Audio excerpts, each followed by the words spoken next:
$50 a month gets you a scooter. $1.50 buys you a full meal, rice, vegetables, something grilled, eaten at a plastic table while a ceiling fan moves the air above you. And when you add it all up, a lot of people are discovering that the life they couldn't afford at home is just sitting there, waiting for them, on the other side of a very long flight. There's a version of this that looks like a fantasy, and there's a version that's just Tuesday. The people who've made it Tuesday are the ones worth paying attention to.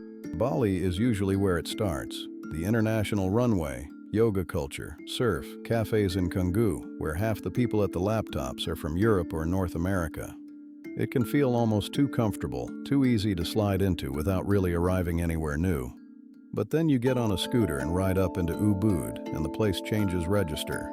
Rice terraces, cool mornings, an artistic community that's been quietly serious for decades. A decent one-bedroom runs around $350 a month. That's not a typo, and it's not a closet.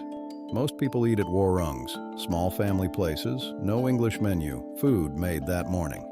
You sit, someone brings rice, and whatever's going, you pay $1.50, $2, and you walk out feeling like you've had a real meal. Once you can say a few things in Bahasa Indonesia, even just order without pointing, the price at those places drops, and more importantly, the way people look at you changes. You're not just the bule passing through. You become someone who made a small effort, and Indonesians notice that in ways that are hard to explain until you felt it. If Bali feels like too much of a scene, Yogyakarta is the correction. Java. Slower, deeper, cheaper. It's a student city, full of young Indonesians studying art, music, history, and there's a liveliness that doesn't depend on expat infrastructure. Borobudur is 40 minutes away, the largest Buddhist temple in the world, and on a quiet morning you can be there without the crowds. People go to Yogyakarta when they want the country, not the expat version of it.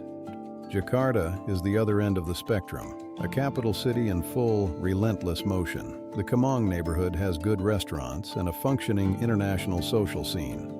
It also has traffic that will test your patience in ways you haven't been tested before. 45 minutes in an intersection going nowhere. That's not a horror story, it's just the condition. You plan around it.